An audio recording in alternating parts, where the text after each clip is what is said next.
Next! Good morning po, ma. Good morning man. Nanay ngaran? Marites, Marites. Apelido? kuga. Okay, Marites Kugang. Na naman yan ang tuyo. Kay makikihanala kontak mo kay kung kanok makasulod sa langit. Sige, dali lang ha. Kaya check ko din sa system. Sige po. Okay, 6 months ka na ngayon nga namatay. Cause of death, nahulog ka sa escalator. Opo, ma'am, nahulog ako sa escalator. Narad ka baruan kay kunano nga nahulog ka sa escalator? Dili na pong interesado kay kung ano nga nahulog ak. Ini naman ak kasi. Okay, hala. Sige. Dali na ha. Ay, sorry ma'am. Ang decisions on higher ups para sa entry nga sa langit is pending pa. Tungod sa ang complainant, may pasiya gin-submit nga motion for reconsideration kay nagkulang sa substantial evidence nga gin-submit.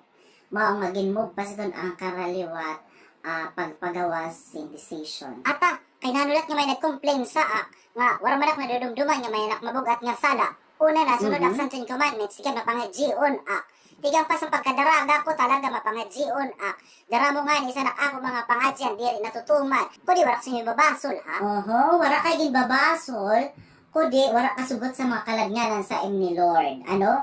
Ang imo mga prayer nga makahanap ka sa nin imo magiging maasawa, igin baton itong namo, kundi tungod sa ka maimili mo, wala ka gimbuot, bisan sayo.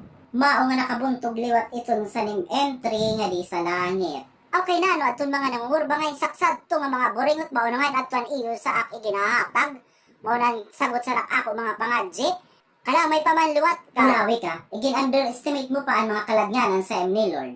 Nga, di ka man yan ngay ang kagandahan, kundi ka maimili mo. Pilikan ka. Hasta 45 ka na, wala ka pa pakakaasawa. Diri mo gitutuman ang swadsan Ginoo nga go to the world and multiply. Ay diri man mawad ton ako ginaaro. Ay diri ka na sugot. Igin padadang ka na, imili ka lagi hapon. Diri ito na mo, sala. Kay nano ka mo ba ang makikibong yun? Natural nga maghahanap aksan ako mang karoy at sidngon. Natural nga susundod ko ang ako pangarap nga lalaki kay kun nano. Diyan nga rin napili may nangay ang asawa. Sa lalat ito sa Ten Commandments. Mao ito an nakakadilat ra sa pagsunod-lat sa langit. Akay diri ko na tong problema kaya pakilala sak nga ulitawo siya. Sala ko pa ba iton? Nga siya nagbubuwa? Sa lalat ito kay palamero ka na nga isan mga anghel di may record go didi. Wala ka lagi hapon tuon. Ani mo ngay makasangkayan o iginaway mo pa pag sumat nga aning imo jowa yan ang may ngayon asawa. Kalami pa man lang Hasta sa nahulog ka sa escalator kay anad tulang sa adi sa CCTV review ta. An asawa sa nin imo kasubra man lahat niyo kay nano sino ba ning sinasarigan din kakuanan mo liwat nga. Yadi na ang desisyon.